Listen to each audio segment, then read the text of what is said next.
Hello, traders. FX Pip Collector here. Today is Wednesday, April 30th, and this is my analysis for the pound yen. If you haven't done so yet, definitely do check out my free Discord channel, which is linked out here in the corner at the end of the video. And make sure to check out my website, fxpipcollector.com. Watch the video on the home screen to learn more.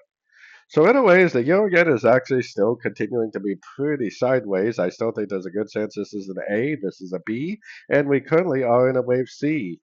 Now, what I've been waiting for is a break of structure at a Fibonacci level, which we do not have.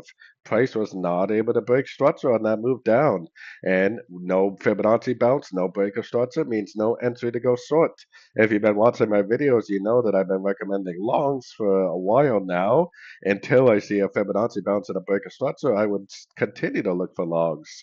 Now, if this goes up to the 61%, then bounces, then breaks structure, that's what would turn me into a seller. On the other hand, if it just keeps on going up and eventually goes to the 78% and then makes a double top and a break of structure, that also would turn me into a seller. But until I actually see one of those pictures, I am definitely doing nothing but looking for logs at the end of all pullbacks I see until we get that Fibonacci bounce and break of structure to the downside. So anyways, don't forget to like and subscribe. And as always, thank you for watching and happy trading.